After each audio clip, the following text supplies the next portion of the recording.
Hallo und willkommen zu Lonestar. Wir spielen Agatha Christie, Hercule Poirot, The First Cases. Wir sind auf der Suche nach unserem Zimmer. Jetzt schauen wir uns erstmal hier unten weiter um. Aha. The chance to play is very tempting, but I shall save myself the embarrassment. Glass case. Oh. It looks quite valuable and delicate. I shall resist the temptation to inspect it any further. Ah, ein Problembär ist vorm Kamin gelandet. Mhm. Das hatten wir schon, hat er oben auch gesagt.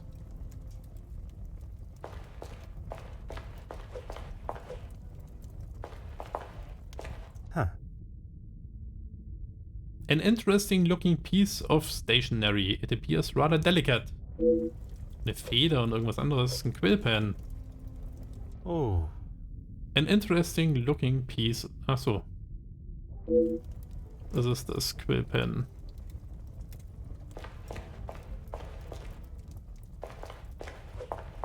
Telephone. I imagine this is used by Archibald. I very much doubt Madame would use it.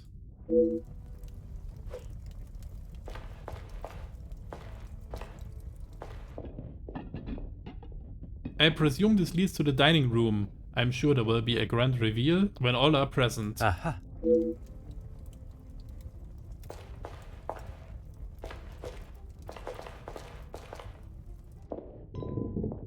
I can hear bottles clanging and moving furniture. I presume this is the saloon. The door is locked. Ja, ich weiß nicht, warum mir nicht irgendjemand mal sagt, wo ich jetzt eigentlich hin muss.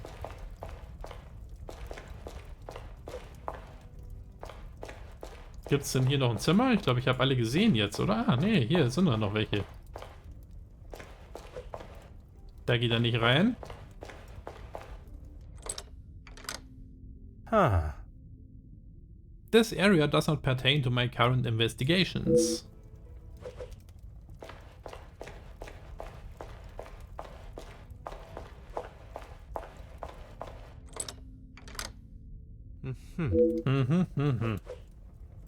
Auch nix. Wir haben immer noch ziemlich wenig Ahnung, wo unser Raum ist. Was gibt's denn Neues? Locked Dining Room. Locked Saloon Door. This is the saloon. It appears to be closed off at the moment, at least to guests. Why is this room off limits? I must admit, I'm eager to dining sooner rather than later. It has been a long day of traveling. Why would this room be locked?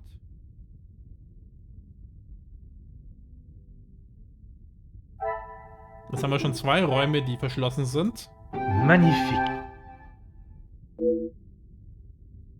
These must be the rooms for tonight's events. They must be locked for a good reason.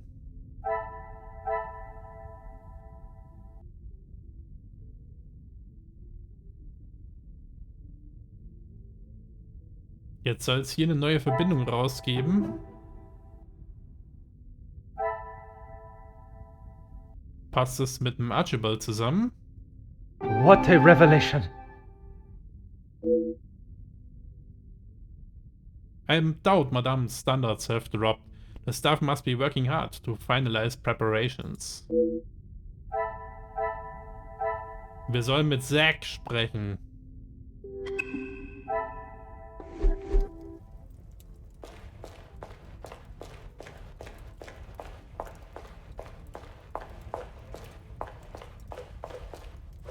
Detective, it looks as though I might be out here all weekend. What can I do for you? Would it not be easier to find the staff yourself instead of waiting for their return? I'm a guest. I shouldn't have to go around chasing them. Ja, da hat er eigentlich recht. Perhaps the party preparation is more of a priority. It's not my fault they aren't ready. Why don't I wait here while you check in the butler's pantry in the east corridor? I think I saw a maid go in there earlier. I shall take up no more of your time. À bientôt. À bientôt. Okay.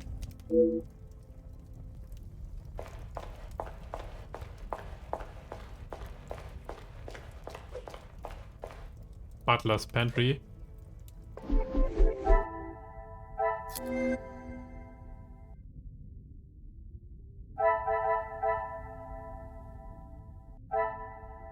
Inspect the butler's pantry to advance the investigation.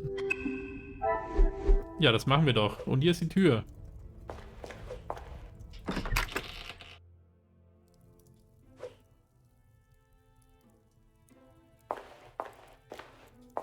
Elizabeth, na, altes Haus, kennst du uns noch?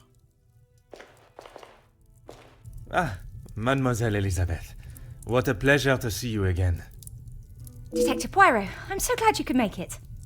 Unfortunately, it is not purely for pleasure that I am here. Mademoiselle Angeline requires my attention professionally. Yes, Angeline has told me. I'm glad she called upon you, Detective. I've been rather worried about her. I will do everything I can to find the blackmailer and bring them to justice. I have every faith in you. I hope I am not interrupting you. We are all very busy, as I'm sure you can imagine. After I'm done, I can come to your room and help you with any further questions. Was ist denn jetzt eigentlich aus der Heirat geworden?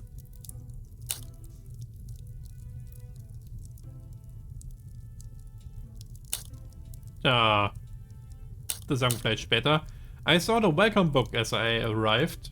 Ah yes, guests are requested to sign the book when arriving. I believe it gives details to the guests' room locations. It stated the male guests are to be staying in the east wing. Yes, Madame does not believe in male and female guests residing beside one another.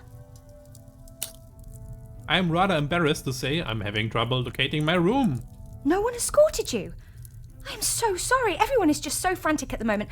Madame has requested all staff prepare for this evening. And you have been tasked with jobs in the pantry. Surely your talents could be used elsewhere. I do as Madame asks.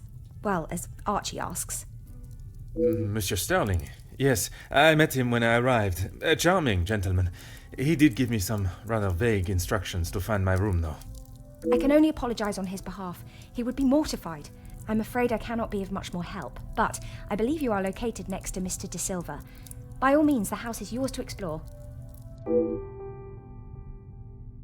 I suppose I should not take Monsieur Sterling's lack of directions personally, considering the amount of work the staff have been tasked with.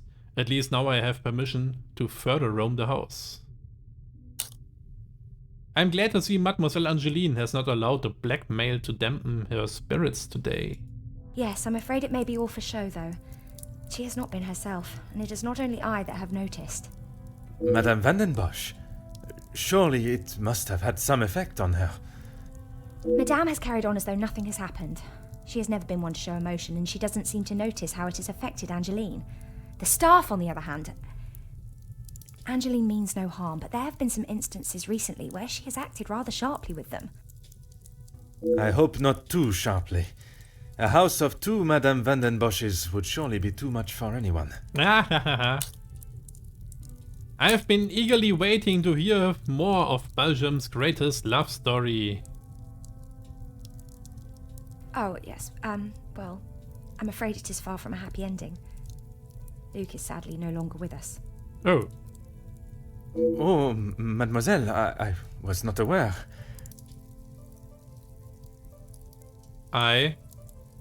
It's fine, Detective, honestly. I'm sorry, but I really must finish this. Bien sûr, mademoiselle. For a man that has a mind so brilliant and astute, I've made an easy job of embarrassing myself. Let this be a reminder to use one gray cells before speaking. Merci, mademoiselle. Ja, aber Pleasure was is anderes mine, konnte ich ja gar nicht sagen.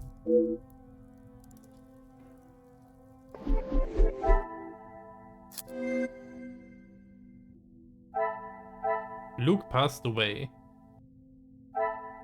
Wir sollen mit Angeline reden.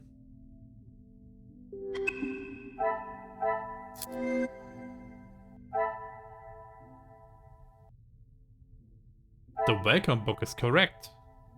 My room must be in the east wing.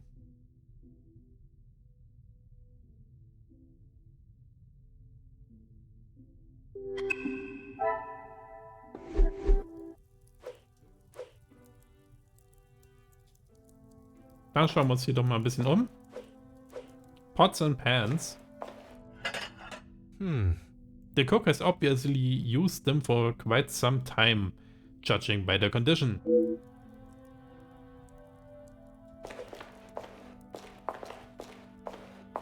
Na, da hat jemand Karten gespielt hier. Und gezecht. Paar einsame Teller. Eine Waage, kaputt. Ja, machen wir einfach mal auf. There does not seem to be anything of interest in here.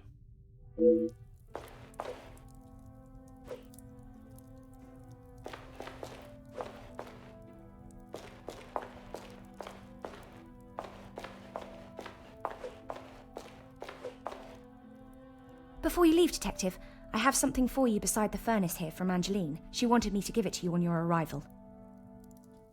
Merci, mademoiselle.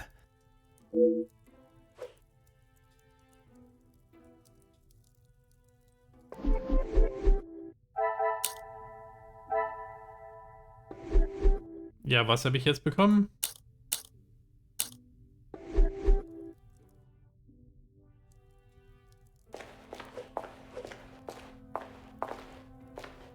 Of course, Detective. What is it? Merci. Pleasure is mine, Detective. Ach, hier, Letter. Oh. This second letter acknowledges a payment from a previous blackmail letter.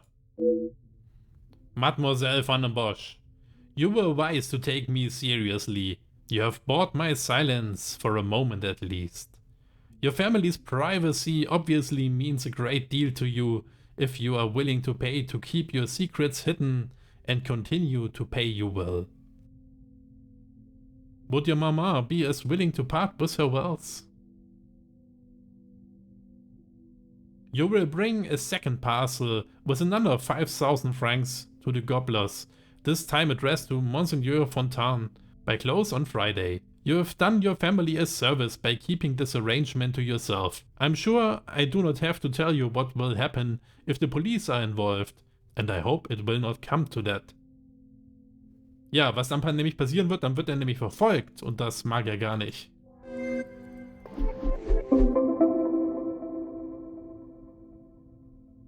I'm now able to read the letters that were sent to Mademoiselle Angeline. I'm sure there is a great deal to learn from them, and hopefully some clues to the author. Was heißt da, I am able? Hat er seine Brille jetzt gefunden? Handwritten. The letter was written in a fancy handwriting. What instrument used to write this so eloquently? Der Quillpen? Another success. I never doubted myself. I can't ignore the coincidence. That same style of pen that wrote the letters is present in the house. Wir sollen mit Elizabeth reden. Zum Glück sind wir gerade hier. Of course, Detective. What is it? I noticed a rather extravagant looking pen in the hall. I would not say it in front of the Major, but it is rather hideous. It was a gift from him to Madame from his time overseas. I don't think it even has the capability of writing. A pen that does not write is like a fish that cannot swim. Vielleicht ist der Major der Vater von der Angeline. As Angeline describes it, a useless ornament. It's the thought that counts, I suppose. Merci, mademoiselle. Pleasure is mine, Detective.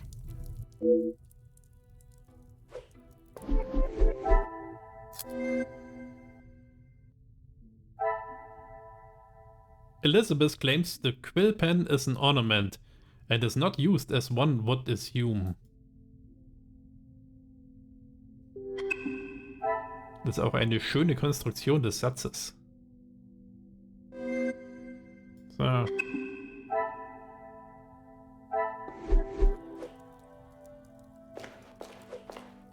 ich echt übersehen. Na, Exit.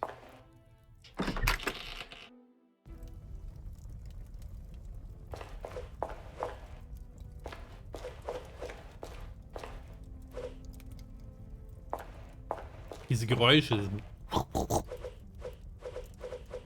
so, als wenn irgendeiner so Karate-Film, so ein alter, ne? Wo sie so kämpfen. Hi! Ha! Naja. Ich dachte, ich darf mir alles anschauen, von wegen. Jetzt habe ich aber immer noch nicht meinen Raum gefunden. What can I help you with, Detective?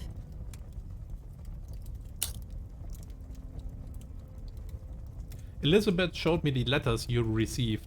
One of them has already been paid. I was right to pay it, yes? You have read them.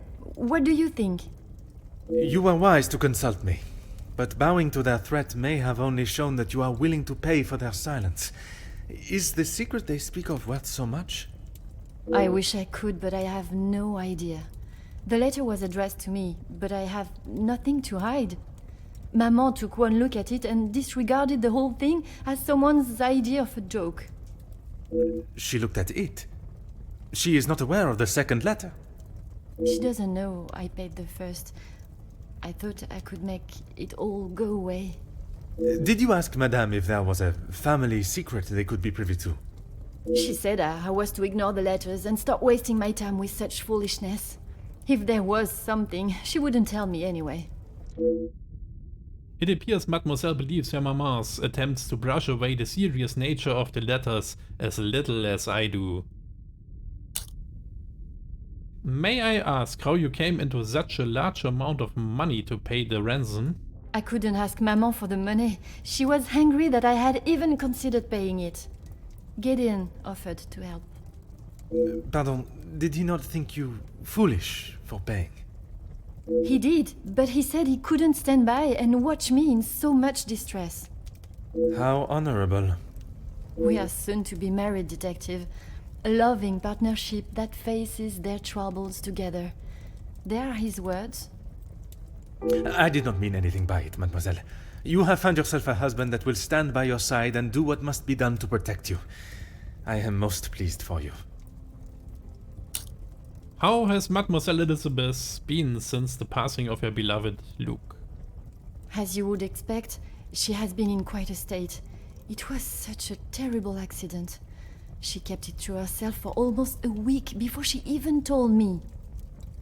Pardon, how could you not know? Surely his absence from the house was noticed. Maman fired him after he returned to the house. She said he could not be trusted. But Mademoiselle Elizabeth's position was kept? Ja, und die Elizabeth hat dann einfach auch sagen sollen, wisst ihr was, in diesem Haushalt könnt ihr mich mal, ja? I begged Maman, for them both, but she said if he was willing to go behind her back, what else could he do? Aber es ist vermutlich einfach schwer, vielleicht da auch einen neuen Job zu finden und das ist immer so das einfache Argument, ja, dann sucht ihr halt einen anderen Arbeitgeber, ja? Die da vermutlich genauso schlecht ist. Das sind halt alles so Pseudo-Argumente, Falling in love is a far cry from committing even the smallest crime, n'est-ce pas? A cruel and unnecessary decision by Madame van den Bosch. She had no right to fire him and tear him away from his betrothed.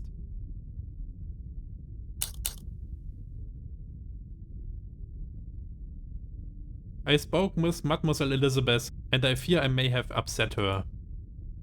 She has been a kind shoulder to lean on through all this mess, but it is her I worry about. She has been through so much. I was not aware of what had happened, and by mentioning, I fear I may have only made it worse by dredging up the past. Do not punish yourself, Detective. You are not to know.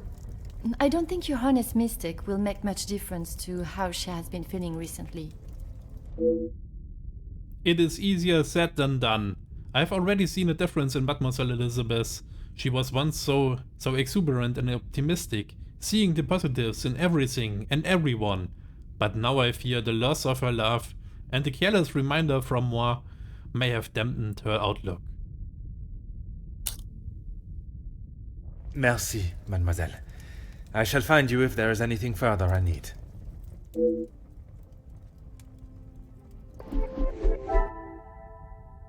Talk to Gideon.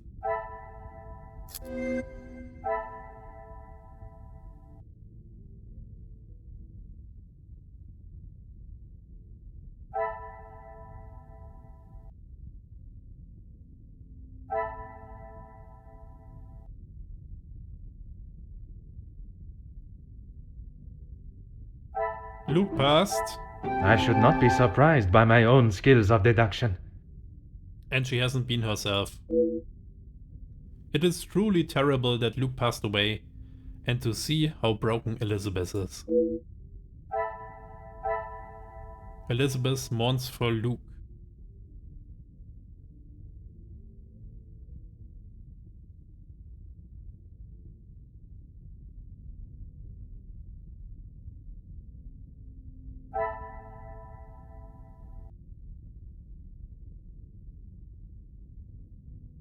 Da, wo könnte das jetzt hinpassen?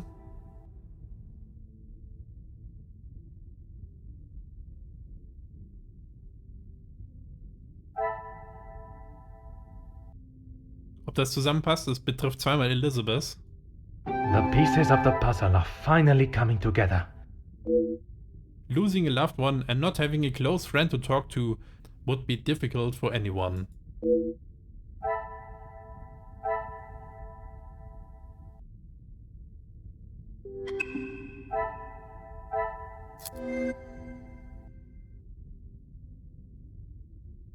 Wir sollen mit Gideon reden. Die Payments, vielleicht gehören die zusammen. I cannot see the logic in this.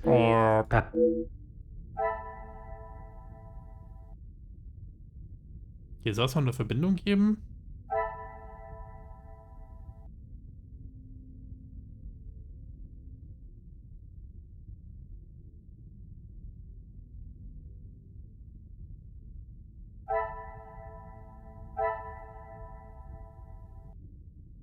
Ah, da muss doch irgendwie die Payments, die gehören doch irgendwie zusammen. I must act on thought and... Nee, doch nicht.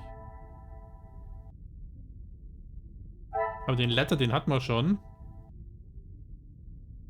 Und es gibt nur diese eine Andockstelle jetzt hier neu.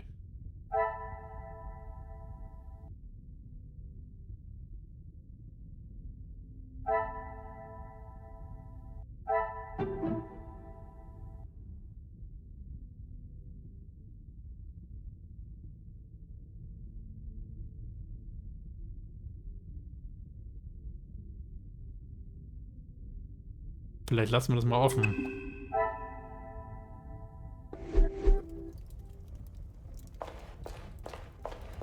Na, wir wollten hoch. Wir haben auch immer noch unser Zimmer nicht.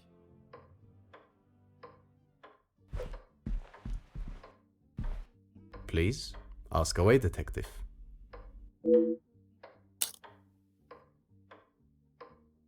I assume you have heard about the consequences of my visit last time. Angeline has spoken of it. You made quite the impression on her, Detective. I feel responsible for what came from that day. Florette's dismissal and Luke's. It is not your fault. Madame van den Bosch does not like it when her rules or authority are undermined. I tried to explain to Angeline the same, but her guilt has not left her. Mademoiselle explained the payment of the blackmail letter. I suppose you think I was unwise to pay it?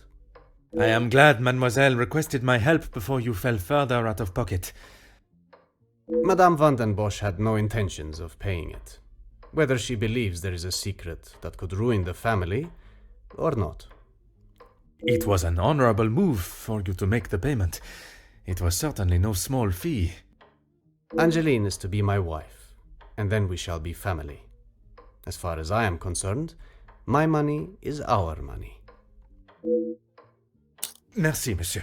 I shall leave you to prepare for tonight's celebrations.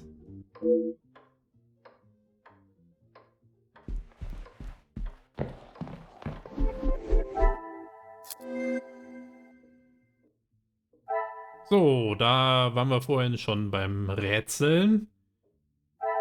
Die Briefe gehören alle zusammen. Das passt jetzt nicht zum Rest.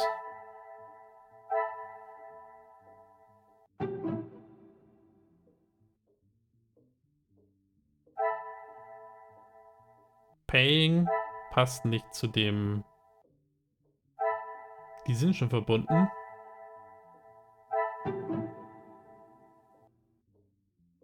Dann gibt es eigentlich nur noch diesen Punkt, den man irgendwie verbinden könnte.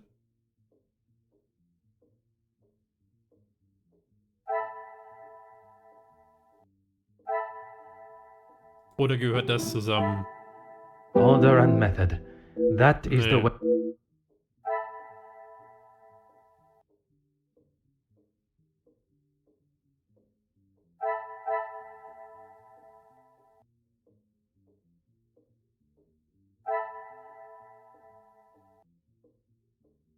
Das soll jetzt zusammenpassen? Things are beginning to become clearer. Also das verstehe ich nicht. They will no doubt be concerned for not only Angeline, but also for their positions at the house. What is the extent of their knowledge of the matter? Staff aware of blackmail?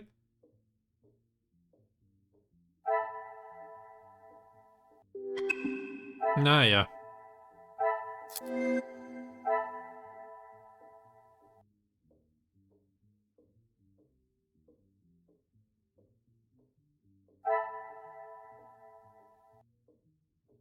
It is nice to know Angeline acknowledges her faults regarding Florette's impromptu dismissal.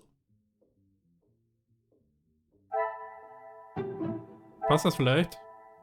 This will not get me any closer to my... Ja, aber es muss irgendwie zusammengehören hier.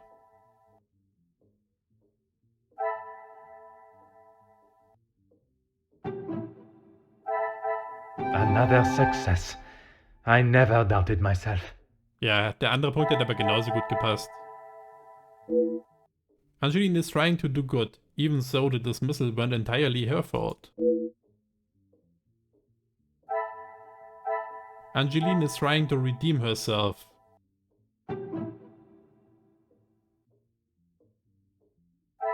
I must take a different approach. Nee, passt nicht zusammen.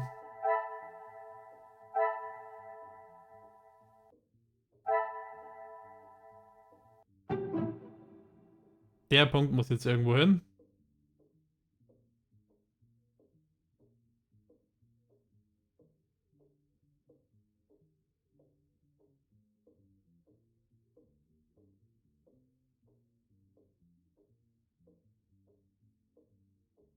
Ja, vielleicht gehört das zusammen. Things are beginning to become clearer. Mademoiselle Angeline says she never intended for Florette to be fired. I believe her. It is certainly not the happy news I was expecting. Mademoiselle Elizabeth lost her beloved Luke, and young Florette, the maidservant, has not been seen, even with Mademoiselle Angeline's efforts.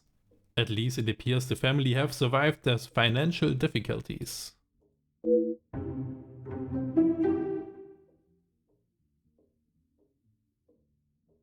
Find out what happened to Elizabeth, Florette and the Van den Bosch family since you last met. Das haben wir also. Talk to Zachariah, inspect the East Rooms.